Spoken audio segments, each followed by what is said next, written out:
ఏ రాజకీయ పార్టీకైనా కార్యకర్తలే బలం. రాజకీయ పార్టీ కార్యక్రమాలు క్షేత్ర స్థాయిలో నిర్వహించాలన్నా, వాటికి విస్తృత ప్రచారం కల్పించాలన్నా కార్యకర్తలే ఆధారం. అయితే ఒకప్పుడు నాయకుల వెంట నమ్మకంగా తిరిగిన కార్యకర్తలు ఇప్పుడు వారి ప్రవర్తన నచ్చక పార్టీని వీడక తప్పడం లేదట.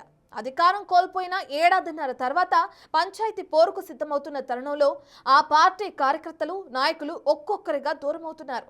మాజీ హోంమంత్రి వనిత ప్రాతినిధ్యం వహించిన తూర్పుగోదావరి జిల్లా గోపాలపురం నియోజకవర్గంలో వైసీపీ శ్రేణుల రాజీనామాలతో నియోజకవర్గంలో ఆ పార్టీ పూర్తిగా బలాన్ని కోల్పోయే పరిస్థితి వచ్చిందంటున్నారు రాజకీయ విశ్లేషకులు. అసలు వైసీపీ నేతలు, కార్యకర్తలు పార్టీని ఎందుకు వీడుతున్నారు? తూర్పుగోదావరి జిల్లా గోపాలపురం నియోజకవర్గం వైసీపీలో వర్గ విభేదాలు తారాస్థాయికి చేరాయంటున్నారు. ఆ సెగ్మెంట్కు ప్రాతినిధ్యం వహించిన మాజీ హోంమంత్రి వనిత వ్యవహార తీరుతో నాయకులకు, కార్యకర్తలకు మధ్య విభేదాలు వస్తున్నాయంటూ బహిరంగంగానే విమర్శలు చేసి వైసీపీని వీడుతున్నాయి ఆ పార్టీ శ్రేణులు. నియోజకవర్గ వ్యాప్తంగా ఆ పార్టీలో ఇదే పరిస్థితి కనిపిస్తోంది. గోపాలపురం నియోజకవర్గంలో మొదటి నుండి టీడీపీ ఆధిపత్యమే కొనసాగుతూ వచ్చింది. టీడీపీ ఆవిర్భావం నుంచి అక్కడ కాంగ్రెస్, వైసీపీలు చెరోసారి మాత్రమే గెలుపొందాయి. 2009లో మాజీ హోంమంత్రి తానేటి వనిత తెలుగుదేశం పార్టీ నుండి గోపాలపురం ఎమ్మెల్యేగా గెలుపొంది వైసీపీలో చేరారు. అనంతరం కొవ్వూరు నియోజకవర్గం నుండి ఎమ్మెల్యేగా గెలుపొంది స్త్రీ శిశు సంక్షేమ శాఖ మంత్రి మరియు హోంమంత్రిగా పనిచేశారు. కొవ్వూరులో మంత్రిగా పనిచేసే సమయంలో సైతం ఆమె మీద అక్కడ కార్యకర్తలు ఒకానొక దశలో తిరుగుబాటు చేసే పరిస్థితి వచ్చిందట. కొవ్వూరులో నాయకులు, కార్యకర్తలు మధ్య విభేదాలు రావడంతో వైసీపీ అధిష్టానం వనితాను 2024 ఎన్నికల్లో గోపాలపురం అభ్యర్థిగా బరిలో దించింది. అప్పట్లో వైసీపీ నుండి గోపాలపురంలో ఎమ్మెల్యేగా ఉన్న తరారి వెంకట్రావును కొవ్వూరుకు పంపించారు. అయితే కూటమి గాలి ముందు సీట్లు మార్పు ఏమాత్రం పనిచేయలేదు.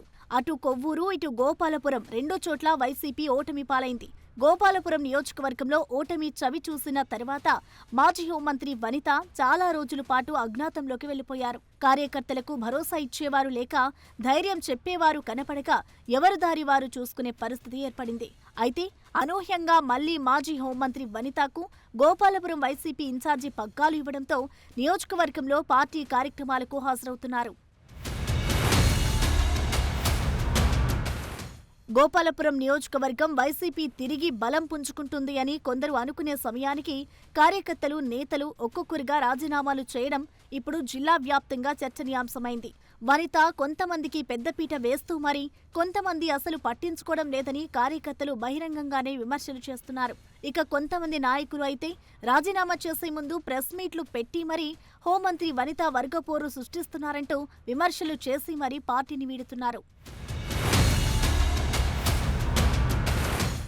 గోపాలపురం గ్రామ పంచాయతీ ఉపసర్పంచ్ మరియు వైఎస్ఆర్సీపీ గ్రామ కమిటీ అధ్యక్షుడిగా పనిచేస్తున్న మా పార్టీలో చిన్న చిన్న ఇబ్బందుల వల్ల ఈరోజు వైఎస్ఆర్సీపీ పార్టీ సభ్యత్వానికి, పార్టీ పదవి కూడా రాజీనామా చేయడం జరిగింది.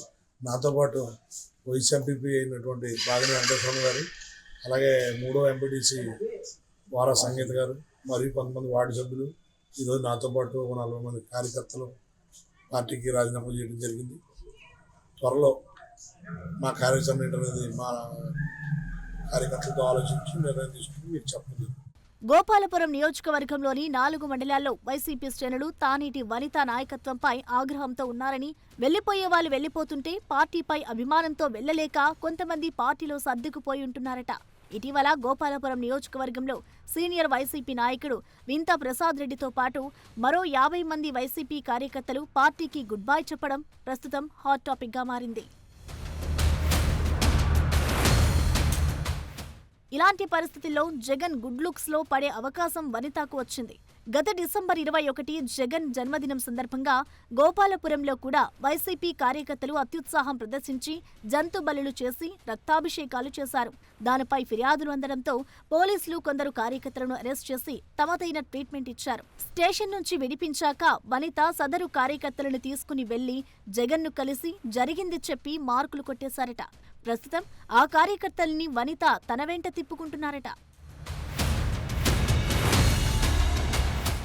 ఏది ఏమైనా వైసీపీ అధిష్టానం గోపాలపురం నియోజకవర్గంపై దృష్టి పెట్టకపోతే ఆ నియోజకవర్గంలో పార్టీ కనుమరుగయ్యే పరిస్థితి వస్తుందంటున్నారు రాజకీయ విశ్లేషకులు. సోషల్ మీడియాలో సైతం వైసీపీ కార్యకర్తలు బహిరంగంగా ఒకరిపై ఒకరు విమర్శలు చేసుకుంటున్నా దాన్ని కంట్రోల్ చేసేవాళ్లు లేకపోవడంతో పార్టీకి నష్టం ఖాయమన్న టాక్ వినిపిస్తోంది.